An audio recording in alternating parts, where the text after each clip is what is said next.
Gracias, señor presidente. A mí este tema me parece sumamente complejo y he estado aquí oyendo con mucha atención los asuntos, porque entiendo que aquí está en juego unas visiones del mundo y finalmente un tipo de solución de cómo debemos actuar cuando hay visiones del mundo distintas. Yo personalmente creo que no hay razones para pensar que una familia homosexual o una familia uniparental está impedida para adoptar un niño. Yo creo que las condiciones morales de las personas no las define su orientación sexual ni su si están casadas o si están solas o si son viudos o cualquiera de esas circunstancias. Personalmente en eso tengo una posición bastante clara y considero que el deber de la sociedad es ir aceptando, ir tratando de entender las diferentes maneras como el ser humano se comporta. Pero entiendo también las preocupaciones de algunos sectores que consideran que ahí hay un problema y que pueden sentir vulnerados los derechos de los niños por este tipo de circunstancias. Y esto nos trae un debate, digamos, en el derecho, senadora Vivian, muy importante, y es si los derechos son derechos atemporales que existen desde antes o si los derechos se van formando con el transcurrir del tiempo. Yo, a pesar de todo, creo que los derechos se van formando y los derechos de las parejas homosexuales están en formación, como han estado en formación los derechos de las mujeres y como están en formación los derechos de los niños, que son derechos todavía incompletos, derechos que quedan por realizarse. Sin embargo, yo entiendo, digamos, que la sociedad colombiana no esté allá. Es un momento en el que iremos llegando y me preguntaba, para este rumbo, ¿cuál es lo adecuado? Si lo adecuado es que la Corte Constitucional tome decisiones y se las imponga a la sociedad, pretendiendo que el derecho cambie las sociedades, o si por el contrario las sociedades van haciendo sus caminos hasta llegar a donde van a llegar. Y esa es una pregunta, digamos, que me parece de la mayor importancia y de la mayor relevancia en este debate, porque finalmente aquí lo que nos estamos preguntando no es si estamos de acuerdo o no con la adopción de parejas del mismo sexo, sino quién debe decidir. Y yo creo que esa es una pregunta mucho más compleja y mucho más profunda en términos democráticos. ¿Y por qué digo que este es un tema que a mí me ha cuestionado mucho? Porque, como ustedes saben, no es ningún secreto, yo soy seguidora del presidente Álvaro Uribe y yo sí quería la segunda reelección del presidente Álvaro Uribe. Y me dolió mucho cuando la Corte Constitucional decidió que no se iba a hacer, porque las mayorías nos acompañaban en eso. Las mayorías querían reelegir al presidente Álvaro Uribe y, sin embargo, la decisión de la Corte fue que nosotros no teníamos el derecho como mayoría de elegir al líder que queríamos como mayoría en este país. El único argumento que yo encontré en ese momento, no los de la Corte, que me parece que fueron más bien formales, pero el único argumento real que yo encontré ahí fue el hecho de que la democracia no solamente puede proteger a las mayorías, sino que tiene que mirar a las minorías y tiene que hacer un esfuerzo en que las mayorías no aplasten a las minorías. Y yo en eso creo que termino convencida, creo que estuvo bien.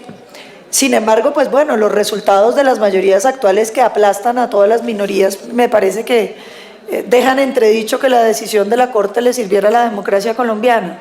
Yo en el santismo no he visto sino una mayoría desbordada, sin límites, que ha arrasado todo lo institucional y todo lo que yo considero correcto para un país.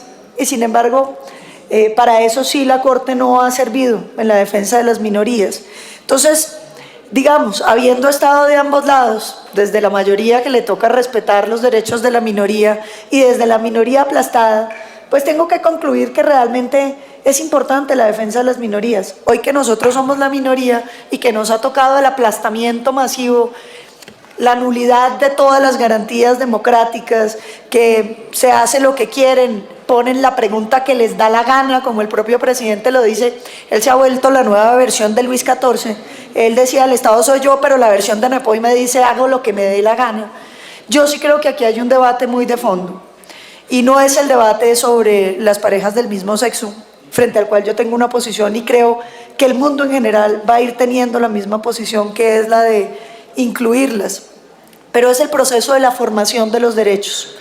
Yo creo, representante Angélica, que esto es como, ¿se acuerda de esa consulta que se hizo en California y que se perdió, la del matrimonio civil, y que dio ocasión de la enorme campaña que hizo la comunidad en California y que cambió definitivamente la percepción que tenían los californianos sobre el matrimonio, siendo hoy, digamos, el centro del matrimonio homosexual y de los derechos civiles el movimiento californiano? Perdió hace ¿cuánto fue? 13 años más o menos esa consulta. Pero esa consulta abrió los espacios de la discusión y creo que eso es importante y eso genera la oportunidad de que el pueblo colombiano no siga viendo este tema como un tema donde la Corte impone decisiones, sino donde los colombianos se pongan en la real tarea de pensar qué tipo de sociedades que quieren ser. Es que prefieren que los niños se queden en bienestar familiar en vez de que los adopte una familia uniparental o una viuda o una tía, que se queden en bienestar familiar si no alcanzan todas las familias, porque yo en eso creo que las cifras no nos dicen nada, senadora Vivian. Que las parejas heterosexuales colombianas tengan un índice de efectividad del 60%, lo que puede querer decir es que no se están presentando las familias heterosexuales con las condiciones que se necesitan. Porque es que no por ser heterosexual uno cumple todo. Uno va y mira lo que pasa en la familia heterosexual colombiana y descubre que el primer violador de los niños en Colombia es el padrastro, seguido del abuelo y después el padre. A mí eso me parece absolutamente aberrante. Entonces esto no es un tema de si son heterosexuales o no, porque es que esos violadores de los niños colombianos son heterosexuales y no los están cuidando bien y son sus propios niños en muchos casos, o adoptados en una familia heterosexual a través de la figura de un padrastro. Entonces yo creo que aquí hay muchas más preguntas, pero digamos, siendo un tema evidentemente difícil, un tema que, como digo, no se refiere a derechos naturales, porque pues si los hubieran, pues no tendríamos que dar esta discusión porque serían bastante claros para todos. Creo que esto es un tema de la construcción de los derechos, de cómo una sociedad va entendiendo ciertos derechos y va avanzando hacia esos derechos.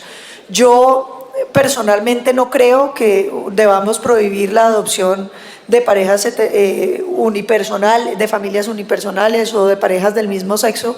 Creo que deberíamos buscar una solución que graduara, senadora Vivian, la prioridad, que si hay una familia heterosexual, pues sea la primera. ¿Por qué? Por una razón simple para el niño, no porque la otra sea normal, senadora Claudia, sino porque como en esta sociedad todavía no es considerada la familia normal, va el niño a sufrir, digamos, una especie de bullying mientras se acopla. Pero yo no creo que nosotros podamos estar prohibiendo ni decidiendo qué tipos exclusivos de familias hay, entre otras, porque yo sí comparto el argumento de que quienes adoptan tienen un enorme acto de generosidad y que son familias heterosexuales de hombre y mujer las que están dejando en abandono a esos niños. De manera que no veo cómo podemos alegar una supremacía moral de la familia heterosexual en sí misma. Entonces, sin embargo, por eso me refiero a este tema. Yo creo que aquí lo que hay, representante Angélica, es una ocasión de una enorme campaña y de una enorme difusión para que este no siga siendo un tema de las Cortes decidiendo una u otra cosa. Porque yo sí creo que en una democracia hay un límite frente a lo que la ley puede hacer y que requerimos mucho más que los preceptos legales. Yo por eso, sin estar totalmente convencida y por lo que he dicho y sin considerar que el cuerpo de este referendo me satisfaga, ni me parezca bien excluir familias unipersonales, ni esté de acuerdo con la exclusión de las familias del mismo sexo, creo que este referendo puede ser una ocasión para una campaña mucho más integral en términos de que los ciudadanos se hagan conscientes de qué es lo que está en juego, de cuáles son las barreras que tenemos como sociedad y de que demos una discusión no en las altas esferas de la Corte Constitucional, sino en la base de la democracia, porque finalmente mi experiencia con lo de la Corte, como les digo, ha sido triste. Yo acepté la sentencia. 5 minutos adicionales para la senadora Paloma Valencia. Muy resignada frente a la posibilidad de reelección del presidente Uribe en favor de las minorías. Y resulta que esas minorías, cuando se volvieron mayorías, vinieron a aplastar y la Corte no dijo nada. Entonces ya la fe que le tengo a la Corte ha disminuido y me parece que